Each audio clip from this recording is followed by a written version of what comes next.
السلام علیکم ورحمۃ اللہ وبرکاتہ۔ بسم اللہ الرحمن الرحیم۔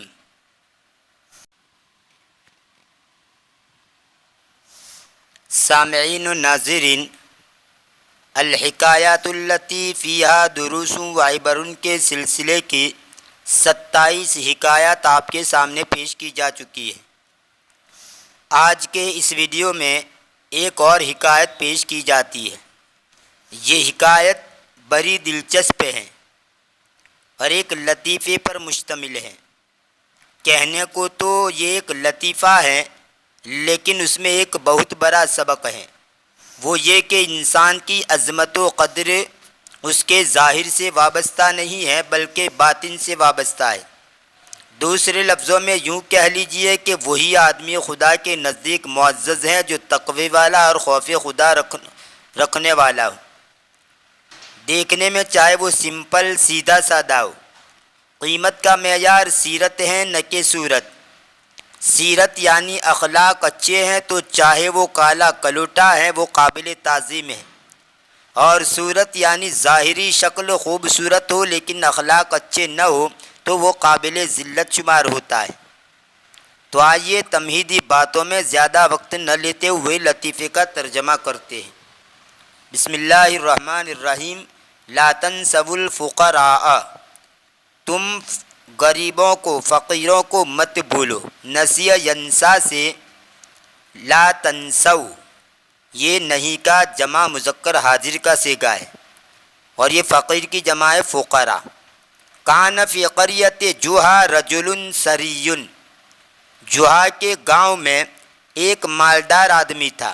ثری کا معنی غنی یعنی مالدار، اس کی جمع آتی ہے اسریا، جیسے غنی کی اغنیا ایسے ہی ثری کی اسریا، مالدار۔ ولم یکن عندہ اولاد، اور اس کے پاس اولاد نہیں تھی، یعنی اس کی اولاد نہیں تھی۔ وقد مر علی زواجہ 10 سنوات، اور تحقیق کہ اس کی شادی پر 10 سال گزر گئے تھے، یعنی 10 سال گزر گئے تھے لیکن اولاد نہیں تھی۔ ثم رزقہ اللہ بمولود، پھر اللہ نے اس کو ایک بچہ دیا۔ ففرح بہ فرحا شدیدا، پس وہ اس سے بہت ہی خوش ہو گیا۔ بچہ اللہ نے دیا، بہت خوش ہو گیا۔ وسعد بہ سعادۃ کبیرۃ، اور وہ اس سے بہت ہی خوش ہو گیا۔ سعید سعادو کا ایک معنی ہوتا ہے خوش بخت ہونا، یہاں پر ترجمہ کریں گے خوش ہونا۔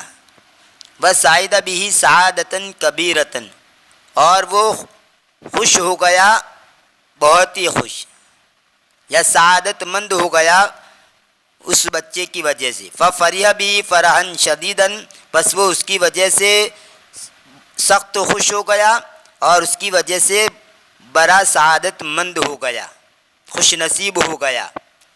وحمد اللہ جل وعلا علی ہذہ النعمت، اور اس نے اللہ کی تعریف کی اس نعمت پر۔ قرر الرجل الثری ان یقیم حفلا کبیرا بہذہ المناسبۃ، مالدار آدمی نے طے کیا۔ قرر یقرر تقریرا کا معنی طے کرنا۔ مالدار آدمی نے طے کیا کہ وہ ایک بڑی پارٹی اس مناسبت سے کھڑی کرے، یعنی ایک بڑی پارٹی رکھے۔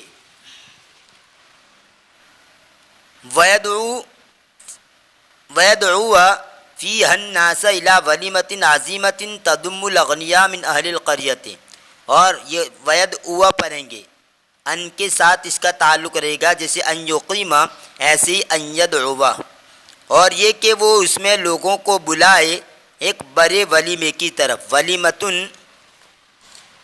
اس کا معنی ہوتا ہے شادی وغیرہ کی دعوت، جس کی جمع آتی ہے ولائم، اور یہ کہ وہ اس میں لوگوں کو بلائے ایک بڑے ولیمے کی طرف جو مشتمل ہو مالداروں پر، گاؤں والوں میں سے مالداروں پر مشتمل ہو، یعنی اس ولیمے کے اندر، اس خوشی کی تقریب کے اندر مالدار شامل ہو۔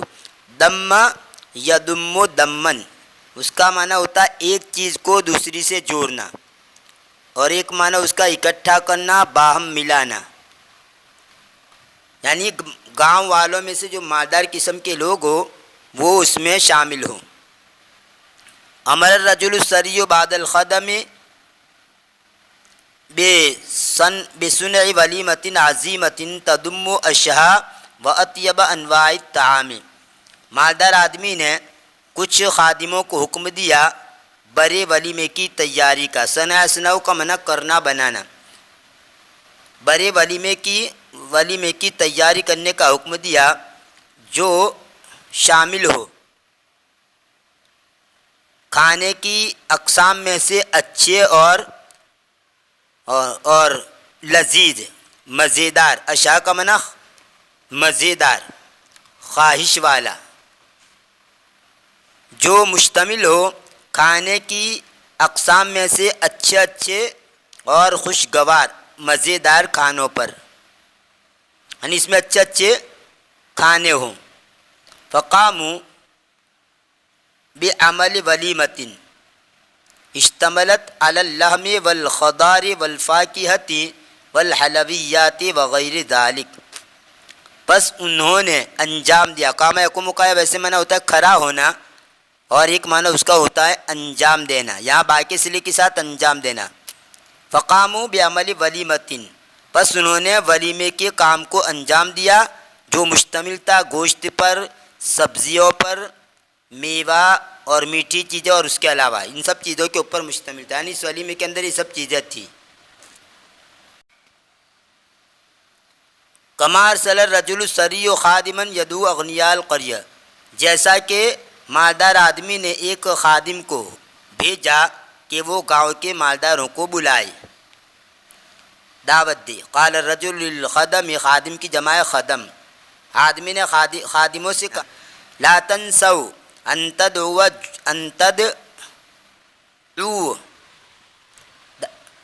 تم جوہا کو دعوت دینا مت بھولو۔ یہ تدعو جو ہے ان تدعو، یہ جمع مذکر حاضر کا صیغہ ہے مضارع کا، ویسے تھا تدعون تھا، اور یہاں سے نون کو گرا دیا ان تدعو، یہ ان کو سامنے دیکھ کر یہاں پر ان تدعو مت پڑھ دینا، یہ واحد مذکر حاضر کا صیغہ نہیں ہے بلکہ جمع مذکر حاضر کا صیغہ ہے۔ لا تنسوا ان تدعو جوہا، تم جوہا کو دعوت دینا مت بھولو، حتی یجعل للحفل بہجتا و سرورا، تاکہ وہ محفل کے لیے خوشی پیدا کرے۔ جعل جلو کا معنی کرنا بنانا، یعنی جوہا کو دعوت دینا یہ ایک محفل کے لیے ایک باعث رونق بنے گا، یعنی جوہا کی جو لطائف، جوہا کی جو باتیں مشہور ہے، تو جوہا آئے گا تو ہماری محفل کے اندر رونق آ جائے گی، قسم قسم کی باتیں بیان کرے گا تو ایک مجلس کے اندر ایک رونق پیدا ہو جائے گی، تاکہ مجلس کے لیے وہ بنے خوشی اور مسرت کا سامان، یعنی محفل کے لیے خوشی پیدا کرے، مسرت پیدا کرے۔ بہجتن کا معنی بھی خوشی اور سرور کا معنی بھی خوشی۔ ذهب الخادم الى الاثریاء والاغنیاء والسادۃ، خادم گیا مالداروں کی طرف، ان دونوں کا معنی ہوتا ہے مالدار، خادم گیا مالداروں کی طرف اور سرداروں کی طرف۔ فدعاهم الى الولیمہ، بس اس نے ان کو ولیمے کی طرف دعوت دی۔ ثم ذهب الى جوہا لیدعوه لحضور ذلك الحفل الکبیر، پھر وہ گیا جوہا کی طرف تاکہ اس کو دعوت دے اس بڑی پارٹی میں حاضر ہونے کی۔ قال الخادم لجوہا، تو خادم نے جوہا سے کہا ان سیدی یدعوک لحضور ولیمۃ اعدها بمناسبت مولودہ الجدید، بلا شبہ میرا آقا آپ کو دعوت دیتا ہے ولیمے میں حاضر ہونے کی، جس کو اس نے تیار کیا ہے اس کے نئے بچے کی مناسبت سے، یعنی اس کا نیا بچہ پیدا ہوا اس کی مناسبت سے اس نے اس کو تیار کیا ہے، اس میں میرا آقا آپ کو دعوت دیتا ہے۔ جوہا سے کہا یہ۔ فقال له جوہا، تو جوہا نے اس کو کہا ابلغ سیدک تحیاتی واخبرہ انی قبلت دعوتہ، تو تیرے آقا کو میرا سلام پہنچا دینا اور اس کو خبر دینا کہ میں نے اس کی دعوت قبول کر لی۔ کان ھذا الرجل بخیلا، یہ آدمی بخیل تھا، یعنی دعوت دینے والا، یہ آدمی بخیل تھا، کنجوس تھا۔ فخاف ان یاتی الی الولیمۃ الفقراء وعامۃ الناس، بس اس نے اندیشہ کیا کہ ولیمے کی طرف فقراء اور عام لوگ آ جائے، یعنی ولیمے میں فقیر اور عام قسم کے لوگ آ جائے، اس کا اسے اندیشہ لاحق ہو گیا، اس لیے اس نے کیا کیا آگے دیکھیے۔ فقال للخدم، تو اس نے خادموں سے کہا علیکم ان تقفوا علی باب القصر، تمہاری ذمہ ضروری ہے کہ تم محل کے دروازے کے پاس کھڑے ہو جاؤ، وتمنعوا الفقراء والمتسولین من الدخول، اور تم غریبوں کو اور مانگنے والوں کو داخل ہونے سے روک دو، یعنی کوئی بھی غریب آنے نہ پائے، کوئی بھی مانگنے والا بھکاری آنے نہ پائے۔ تسولا تسولو، تسولن سے متصول اس میں فاعل کا صیغہ ہے۔ تسولا کا معنی بھیک مانگنا، مانگنا، بخشش چاہنا۔ ظن جوہا ان الرجل الثری قد دعا کل الناس الی ذلک الحفل، جوہا نے خیال کیا کہ مالدار آدمی، تحقیق کہ اس نے تمام لوگوں کو بلایا ہے اس پارٹی کی طرف، الفقراء والاغنیاء، یعنی فقیروں کو اور مالداروں کو، سب کو اس دعوت کے اندر بلایا ہے۔ جوہا کو یہ گمان ہوا، وَلِأَنَّهُ لَا يَعْلَمُ أَنَّهُ حَفْلٌ خَاصٌ بِالْأَغْنِيَاءِ فَقَدْ لَبِسَ ثِيَابًا بَسِيطَةً كَثِيَابِ الْفُقَرَاءِ وَخَرَجَ مُتَوَجِّهًا إِلَى الْحَفْلِ، اور اس لیے کہ وہ نہیں جانتا تھا کہ یہ پارٹی خاص ہے مالداروں کے ساتھ، یعنی اس پارٹی میں صرف مالداروں کو ہی بلایا گیا ہے، اور اس لیے کہ وہ نہیں جانتا تھا کہ پارٹی خاص ہے مالداروں کے ساتھ، تو اس نے سیدھے سادے کپڑے پہنے، فقراء کے کپڑوں کی طرح، یعنی غریب قسم کے جو لوگ ہوتے ہیں ان کے وہ جو کپڑے پہنتے اس قسم کے سیدھے سادے کپڑے پہنے، بسیطۃ کا معنی سیدھے سادے۔ وخرج متوجہا الی الحفل، اور وہ نکلا پارٹی کی طرف رخ کرتے ہوئے، یعنی پارٹی میں جانے کے لیے وہ نکلا۔ عندما وصل جوہا الی قصر الثری لم یعرفہ الواقفون علی الابواب، جس وقت جوہا مالدار کے محل کی طرف پہنچا تو کھڑے دروازوں پر کھڑے ہونے والوں نے اس کو نہیں پہچانا۔ وظنوا انہ رجل فقیر فمنعوہ من دخول القصر، اور انہوں نے گمان کیا کہ وہ غریب آدمی ہے، بس انہوں نے اس کو روک دیا محل کے اندر داخل ہونے سے۔ وقال له احدهم اذهب من هنا، اور ان میں سے ایک نے اس کو کہا، یعنی جوہا سے کہا یہاں سے چلی جا، یہاں سے چلی جا۔ فتعجب جوہا وسأل الخدم لما تمنعونی من دخول القصر، جوہا نے تعجب کیا اور خادموں سے پوچھا کیوں تم مجھے روکتے ہو محل میں داخل ہونے سے؟ قال الخدم، تو خادموں نے کہا انہ حفل خاص بالاغنیاء، بلا شبہ وہ پارٹی خاص ہیں، بلا شبہ یہ ایسی پارٹی ہے جو خاص ہے مالداروں کے ساتھ، یعنی مالداروں کو ہی صرف اس میں بلایا گیا ہے۔ وَيَبْدُو عَلَيْكَ أَنَّكَ رَجُلٌ فَقِيرٌ، اور ظاہر ہوتا ہے تیرے اوپر کہ تو غریب آدمی ہے، یعنی تیری حالت سے ظاہر ہوتا ہے کہ تو غریب آدمی ہے۔ بدا ابدو بدون کا معنی ظاہر ہونا، اور ظاہر ہوتا ہے تیرے اوپر کہ تو غریب آدمی ہے۔ عاد جوہا الی بیتی، جوہا اس کے گھر کی طرف لوٹا، وخلال ملابس البسیطۃ، اور اس نے سیدھے سادے کپڑے نکال دیے، سیدھے سادے جو کپڑے پہنے ہوئے تھے اس کو نکال دیا۔ خلا اخلو کا معنی نکال دینا، جوتے نکالنا، کپڑے نکالنا، جسے قرآن کریم کے اندر ہے فخلع نعلیک، آپ اپنے دونوں جوتوں کو نکال دیجئے۔ تو خلا اخلو کا معنی کپڑے نکالنا یا جوتے نکالنا، جوتے اتارنا، اور اس نے سیدھے سادے کپڑے اتار دیے۔ ثم لبس احسن ثیابی، پھر اس نے اس کے کپڑوں میں سے سب سے اچھے جو کپڑے تھے وہ پہنے۔ ووضع علیہ عباءۃ جمیلۃ کانت عندہ، اور اس نے اس پر ایک خوبصورت چوگا رکھا جو اس کے پاس تھا۔ عباءۃ اور اباؤن، تاکہ بغیر بھی آتا ہے، اباؤن اور اباءۃ، بغیر آستین کا چوگا جو کپڑوں پر پہنا جاتا ہے، اس کی جمع آتی ہے آبیۃ۔ ثم خرج ذاہبا الی الحفل مرۃ ثانیہ، پھر وہ نکلا جاتے ہوئے پارٹی کی طرف دوسری مرتبہ۔ لما وصل الی قصر الرجل الثری ظنہ الخدم امیرا او تاجرا غنیا، جب وہ پہنچا مالدار آدمی کے محل کی طرف تو خادموں نے اس کو امیر یا مالدار تاجر سمجھا، مالدار امیر یا مالدار تاجر گمان کیا۔ فرحبوا به ترحیبا شدیدا، تو انہوں نے اس کا بہت ہی خیر مقدم کیا۔ رحب یرحب ترحیبا کا معنی خیر مقدم کرنا، استقبال کرنا، خوش آمدید کہنا، آؤ بھگت کرنا۔ پس انہوں نے سخت ان کا استقبال کیا، خیر مقدم کیا۔ وفتحوا له الابواب، اور انہوں نے اس کے لیے دروازے کھول دیے۔ وادخلوه الى ساحة القصر، اور انہوں نے اس کو داخل کر دیا محل کی آنگن کی طرف۔ ساحتن اس کا معنی ہوتا ہے آنگن، صحن، میدان کو بھی کہتے ہیں، جیسے ساحت الالعاب کھیل کا میدان، اور ساحت القتال جنگ کا میدان۔ یہاں ساحتن سے مراد آنگن، گھر جو ہوتا ہے اس گھر کے سامنے آگے جو حصہ ہوتا ہے کھلا ہوا حصہ، عموماً گھروں کے سامنے کچھ کھلے ہوا پارٹ ہوتا ہے، کھلا ہوا حصہ ہوتا ہے، اسی کو کہا جاتا ہے ساحتن۔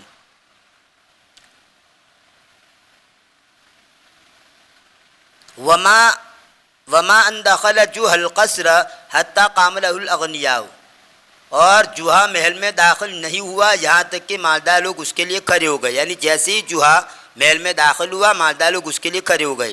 واستقبلوہ بالتبجیل والتعظیم، اور انہوں نے اس کا استقبال کیا عزت و تعظیم کے ساتھ۔ بجلو تبجیلا کا معنی تعظیم کرنا، اکرام کرنا، اور تعظیم کا معنی بھی یہی، تو اکرام اور عزت کے ساتھ ان کا استقبال کیا۔ وتقدم الیہ صاحب البیت، اور گھر کا مالک اس کی طرف آگے بڑھا۔ واخذ بیدہ، اور اس کے ہاتھ کو پکڑا۔ التف الجمیع حول جوہا،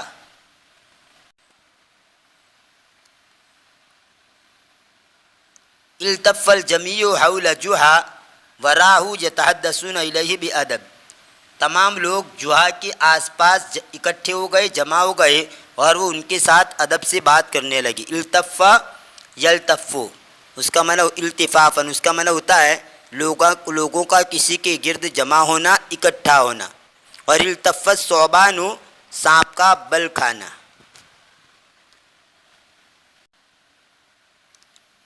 وہ احترام، اور احترام کے ساتھ۔ وَيُقَدِّمُونَ لَهُ حَسَنَ الْأَطْعِمَةِ، اور وہ ان کے سامنے اچھے اچھے کھانے پیش کرنے لگے۔ وَيُلِحُّونَ عَلَيْهِ فِي تَنَاوُلِ أَفْضَلِ الطَّعَامِ الْمُنْتَقَى مِنَ الْمَائِدَةِ۔ أَلَحَّ يُلِحُّ إِلْحَاحًا کا معنی اصرار کرنا، بار بار کسی بات کو کہنا، اور وہ اس پر اصرار کرنے لگے۔ بہترین کھانے کے کھانوں میں، یعنی بہترین کھانے جو کہ چنے گئے تھے دسترخوان سے، دسترخوان میں چنے ہوئے بہترین کھانے میں وہ اس پر اصرار کرنے لگے۔ وَعِنْدَمَا رَأَى جُحَا كُلَّ هَذَا التَّشْرِيفِ نَظَرَ إِلَىٰ عَبَاءَتِهِ الْجَمِيلَةِ، اور جس وقت جوہا نے اس تشریف، یعنی یہ جو شرف ان کو بخشا گیا، اس تمام تشریف کو جب دیکھا تو اس نے اس کی خوبصورت چوگے کی طرف نظر کی۔ وَوَضَعَ طَرْفَهَا فِي الطَّعَامِ، اور اس کا کنارہ کھانے میں رکھا۔ وَأَخَذَ يَقُولُ لَهَا بِصَوْتٍ مُرْتَفِعٍ يَسْمَعُهُ النَّاسُ، اور وہ اس کو کہنے لگا بلند آواز سے جس کو لوگ سنیں۔ قُلِي يَا صَاحِبَةَ الْقَدْرِ وَالْفَخْرِ، تو کھا اے صاحب قدر اور صاحب فخر، یعنی اے فخر اور قدر والی، یعنی آستین کا جو کنارہ، اس کا چوگا جو تھا اس کا ایک کنارہ کھانے کے اندر ڈبویا، اور اس کو خطاب کر کے کہا تو کھا یہ عظمت والی، قدری اور فخر والی، یعنی تیری وجہ سے یہ اکرام ہو رہا ہے۔ تعجب الناس من کلام جوہا لعباتی، لوگوں نے جوہا کی جو بات اس کے چوگے کے، یعنی جوہا نے جو بات کہی اس کے چوگے کو خطاب کرتے اس سے لوگوں نے تعجب کیا۔ وسالوہ ماذا تصنع، اور انہوں نے اس سے پوچھا تو کیا کرتا ہے۔ وما هذا الذي تقوله الاباء تقوله للاباء، اور یہ کیا ہے جس کو تو چوگے کو کہتا ہے۔ فقال، تو اس نے کہا لأن كل الاکرام والاحترام موجہ الیہ، اس لیے کہ یہ پورا کا پورا جو اکرام اور احترام ہے وہ اسی کی طرف متوجہ کیا گیا ہے، یعنی جو اکرام کیا گیا ہے وہ انہی کپڑوں کی وجہ سے کیا گیا ہے، چوگے کی وجہ سے کیا گیا ہے، پہلے سیدھے سادے لباس کے اندر آیا تھا، اکرام نہیں ہوا تھا، اب اس کی اچھے شاندار کپڑے پہن کر آیا تو اس کا اکرام کیا گیا، تو گویا ان کپڑوں کا اکرام کیا گیا۔ اس وجہ سے میں مطلب ان کو کہہ رہا ہوں کہ تو کھا، اس لیے کہ پورا کا پورا اکرام اور احترام اسی کی طرف متوجہ کیا گیا۔ فلولا الاباء ما دخلت القصر ولا اکلت افخر الطعام، بس اگر یہ چوگا نہ ہوتا تو میں محل میں داخل نہ ہوتا اور نہ اچھا کھانا کھاتا۔ وبعد انتہاء الحفل عاد جوہا الی بیتی، اور پارٹی کے ختم ہونے کے بعد جوہا اس کے گھر کی طرف لوٹا۔ وہو یقول، اس حال میں وہ کہہ رہا تھا، غداً سأقیم حفلا کبیرا وادعو فیہ الفقراء فی القریہ، آئندہ کل ان قریب میں ایک بڑی پارٹی کھڑی کروں گا اور اس میں گاؤں کے غریبوں کو دعوت دوں گا۔ وسأقدم لهم اشہد الطعام حتی یکون ثوابی کبیرا عند اللہ، اور ان قریب میں ان کے سامنے مزیدار کھانا پیش کروں گا، خواہش والا، اشہد الطعام یعنی خواہش والا کھانا، اور ان قریب میں ان کے سامنے خواہش والا یا مزیدار کھانا پیش کروں گا تاکہ میرا ثواب بڑا ہو جائے اللہ کے نزدیک۔ وَلَنْ نُفَرِّقَ فِي الْمُعَامَلَةِ بَيْنَ الْفُقَرَاءِ وَالْأَغْنِيَاءِ، اور میں اس معاملے میں فقیر اور غریب کے درمیان فرق نہیں رکھوں گا، یعنی فقیروں کو بھی دعوت دوں گا اور مالداروں کو بھی دعوت دوں گا۔ اب یہاں سے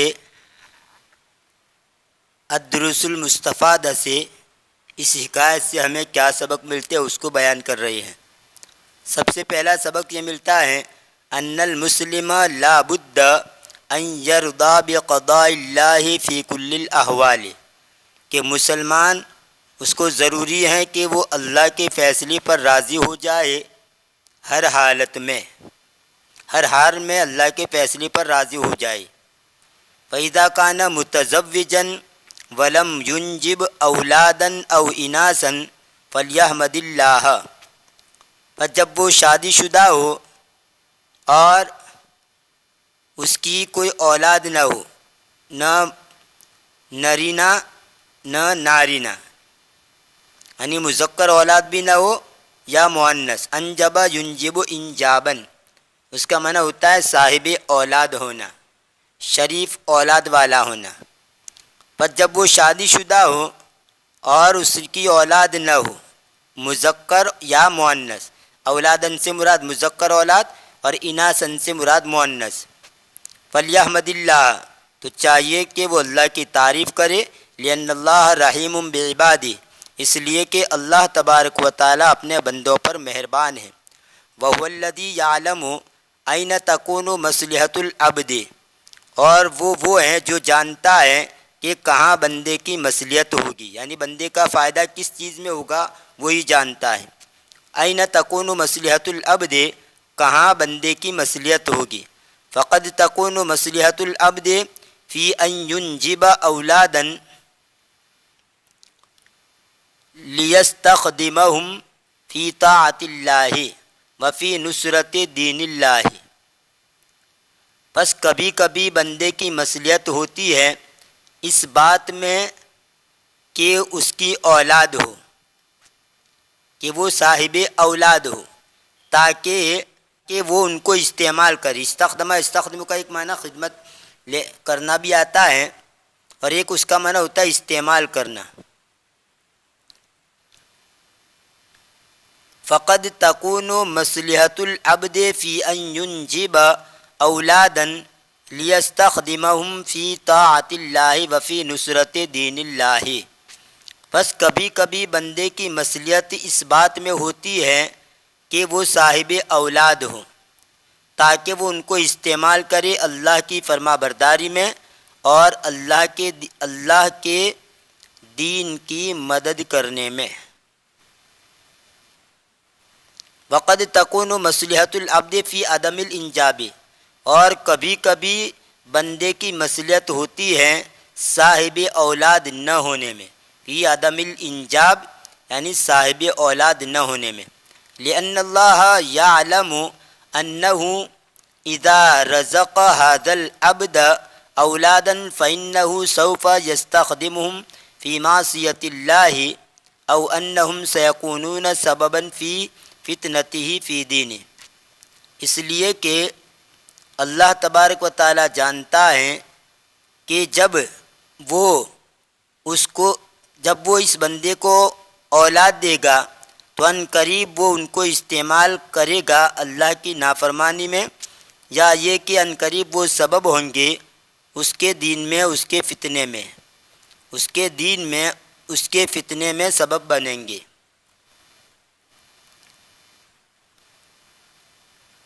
دوسرا سبق یہ ملتا ہے ان المسلم اذا اعطاه اللہ نعمتا فلا بد ان یشکر اللہ علی هذه النعمت، کہ مسلمان جب اللہ اس کو کوئی نعمت دے تو ضروری ہے کہ وہ اللہ کا شکر ادا کرے اس نعمت کے اوپر۔ تیسرا سبق یہ ملتا ہے ان المسلم اذا دعا الناس الى ولیمۃ فلا ينبغي له ان ينسى الفقراء كما فعل هذا الرجل، کہ مسلمان جب وہ لوگوں کو دعوت دے ولیمے کی طرف تو مناسب نہیں ہے اس کو کہ وہ غریبوں کو بھول جائے جیسا کہ اس آدمی نے کیا، یعنی ولیمے کے اندر دعوت دے تو غریبوں کو بھول نہ جائے، صرف مالداروں کو دعوت نہ دی جائے بلکہ غریبوں کو بھی بلایا جائے۔ فإن الغنی لیس بحاجۃ الی ھذا الطعام، اس لیے کہ مالدار کو ضرورت نہیں ہے اس کھانے کی طرف۔ اما الفقیر فقد یکون فی اشد الحاجۃ الیہ، اور رہی بات فقیر کی تو وہ کبھی سخت اس کھانے کی طرف سخت ضرورت میں ہوتا ہے، یعنی غریب کو اس کھانے کی سخت ضرورت ہوتی ہے۔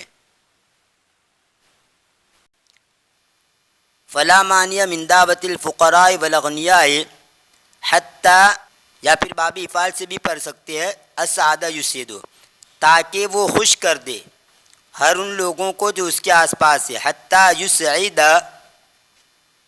فلا مانع من دعوت الفقراء والاغنیاء حتی یسعد